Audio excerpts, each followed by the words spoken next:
India में 10% शादियां cousins के बीच में हो जाती हैं। इसका मतलब चचेरे ममेरे और फुफेरे भाई बहनों के बीच में ही लोग शादियां करवा देते हैं।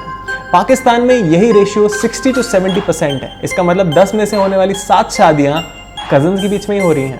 मेडिकल रिसर्च डेटा ये कहता है कि इन कपल से होने वाले बच्चों में सिस्टिक फाइब्रोसिस और सिकल सेल एनीमिया के अलावा न्यूरोलॉजिकल, हार्ट और नर्वस सिस्टम की बीमारियां भी इन बच्चों में हो सकती हैं। तो ये होता कैसे है और इसके होने के चांसेस क्या हैं? चलिए आइए इस वीडियो में जानते हैं। ये वीडियो आपको बिल्कुल बताने के लिए नहीं है कि आप किससे शादी करें या ना करें। ये वीडियो किसी एक व्यक्ति विशेष या किसी समुदाय के अगेंस्ट या किसी के बारे में बिल्कुल भी नहीं है। हम सिर्फ आपके सामने फैक्ट्स रखना चाहते हैं जिसे आप डिसाइड कर सकें कि आपके लिए क्या सही है और क्या गलत। साइंटिस्ट ने ऐसे सैकड़ों कपल्स के ऊपर रिसर्च करी। वैसे किसी एग्जैक्ट फिगर पे आना बहुत ज्यादा मुश्किल है, लेकिन इन सारे नंबर्स को क्रंच करने के बाद एक कंक्लूजन बना है कि अगर आप अपने 4th कजन से शादी करते हैं, 4th कजन मतलब 4 पीढ़ियां पहले आप दोनों के या तो दादा या तो दादा दादी या तो दादा नानी एक होंगे, तो आप अगर उनसे शादी करते हैं अपने 4th कजन से, तो आपके बच्चों में ऐसी प्रॉब्लम्स आने का परसेंटेज 0.2% है, जो कि बहुत कम है। मतलब 1000 में से 2।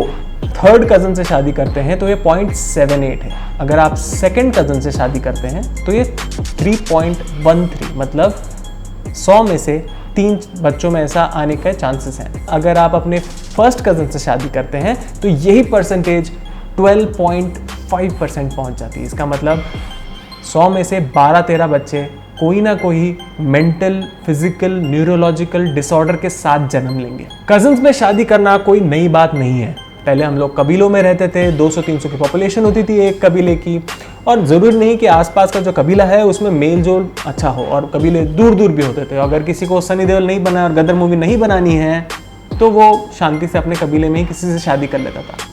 ज़्यादातर ये कजन्स भी होते थे, बट उस टाइम पे एक मजबूरी थी। आज वो मजबूरी हमारे सामने नहीं है। ऐसी same practices European royal families में भी देखी गई हैं, क्योंकि वो बाहर से किसी को आने नहीं देना चाहते थे। इसके अलावा उन्हें बहुत डर था कि कहीं पावर किसी और के हाथ में गलती से चली ना जाए, इसलिए वो अपने आसपास में अपने कजन्स में ही शादियां करवा देते थे। इसी की वजह से मशहूर है एक जर्मन ऑस्ट्रियन परिवार जिसका नाम था हैब्सबर्ग परिवार। हैब्सबर्ग परिवार में ज़्यादातर सभी बच्चों में कोई ना कोई डिफॉर्मिटी होती थी। इसके अलावा उनका सभी का फेस एक अलग तरीके से डिफॉर्म हो गया था। चिन बहुत आगे आ गई थी, नाक अंदर दब गई थी और आंखें बाहर आ गई थी। लोग कहते थे कि इस परिवार के ऊपर कोई प्रेत आत्मा का साया है। अब आप जानते हैं कि इस परिवार के ऊपर किस चीज़ का साया था। तो ये सब होता कैसे है? तो ये जानने के लिए गए हम डॉक्टर दीपक अग्रवाल जी के पास, जो कि एक न्यूरोसर्जन है, और डॉक्टर नेहा गुप्ता, जो गुड़गांव में ही प्रैक्टिसिंग गायनेकोलॉजिस्ट हैं। अगर हम मेडिकल डेफिनेशन की बात करें तो 2nd कजन्स या उससे भी ज़्यादा क्लोज 2 लोगों के बीच में जब शादी होती है तो इसको कंसैंग्विनस मैरिज कहा जाता है। It is more of a cultural belief system. तो ऐसा देखा गया है कि ये जो कंसैंग्विनस मैरिजेस के जो ऑफस्प्रिंग्स होते हैं, जो बच्चे होते हैं, उनमें ऑटोजोमल रिसेसिव जो जेनेटिक डिसऑर्डर्स होते हैं वो ज़्यादा कॉमनली पाए जाते हैं। इसमें पेरेंट्स डिसीज़ नहीं होती है, लेकिन वो कैरियर होते हैं इसके। मीन्स कि उनके पास वो डिसीज़ नहीं है, लेकिन एक क्रोमोसोम है जिसको हम ऑटोसोमल रिसेसिव क्रोमोसोम बोलते हैं। ये अकेला पेरेंट बच्चे में डिसीज़ नहीं करेगा, लेकिन अगर यही जीन्स, यही क्रोमोसोम मदर के भी पास है और फादर के भी पास है, तो बच्चे में होने के बहुत ज़्यादा चांसेस होते हैं। तो जब कंसैंग्विनस मैरिजेस होती हैं, there are individuals, 2 individuals who are getting married, they have similar kind of a genetic composition. If they are cousins then there is a high probability कि उनका जो जेनेटिक कॉम्पोजिशन है वो सिमिलर है। तो मान लीजिए मदर के पास ऐसा क्रोमोसोम है जिसमें वो जीन है, मदर को खुद कोई प्रॉब्लम नहीं है, लेकिन वो खुद एक कैरियर है। ऐसे ही जो फादर है उसमें भी क्रोमोसोम पे जीन है, एक ही क्रोमोसोम पे जीन है, तो वो भी कैरियर है, लेकिन खुद उसको डिजीज़ नहीं है। लेकिन मदर और फादर के ये 2 जीन्स आपस में मिल जाएं तो ये कंडीशन बच्चे में मैनिफेस्ट हो जाएगी और the child will have a full blown disease. तो ऐसे कंडीशंस को कहते हैं ऑटोसोमल रिसेसिव डिसऑर्डर्स। तो जो एक normal population, by normal I mean a marriage between individuals who are not related to each other. So जब ऐसे 2 लोगों के बीच की शादी होती है और उनका जब बच्चा होने वाला होता है तो उस बच्चे में जेनेटिक प्रॉब्लम होने का जो रिस्क है वो 3 से 4% है। यानी कि 100 में से 3 या 4 ऐसी प्रेगनेंसीज या ऐसे बच्चे होंगे जिनमें कोई जेनेटिक प्रॉब्लम होने का रिस्क है।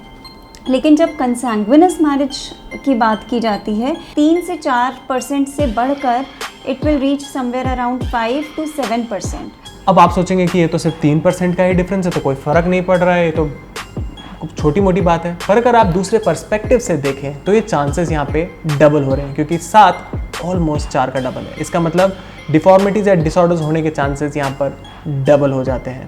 और ये सब होना बहुत ज़्यादा डेंजरस है जब ये किसी मासूम की ज़िंदगी का सवाल हो।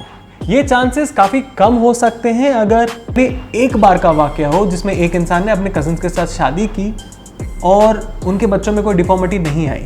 लेकिन अगर ये पीढ़ी दर पीढ़ी इस प्रैक्टिस को फॉलो करते रहेंगे तो ये चांसेस 25% तक हो सकते हैं। इसका मतलब 4 में से 1 बच्चे में कोई मेंटल या फिजिकल डिसऑर्डर हो सकते हैं। तो ये मेरी वाइफ है और हम एक ही कम्युनिटी के हैं, और हमने जहाँ तक हमको मालूम है वहाँ तक एनालिसिस करके यही देखा था कि हम किसी भी तरीके से कहीं भी रिलेटेड ना हो। चार्ल्स डार्विन जिन्होंने एवोल्यूशन की थ्योरी बनाई थी, अल्बर्ट आइंस्टाइन, इंग्लैंड की क्वीन विक्टोरिया, इन सभी ने अपने कजन्स के साथ शादी की थी। पर इसका मतलब ये नहीं है कि आपने भी करनी चाहिए। अमेरिका में वैसे 24 स्टेट्स में marriages with in cousins ban और इलीगल हैं। इंडिया में भी हिंदू मैरिज एक्ट 1955 के अकॉर्डिंग आपको बाकी कंडीशंस के साथ साथ सपिंडे कंडीशंस को भी कंप्लाई करना पड़ता है, नहीं तो आपकी मैरिज को मान्य नहीं माना जाता है। मैं आशा करता हूँ ये वीडियो देखने के बाद आप सभी बोल पाएंगे that this was so beneficial.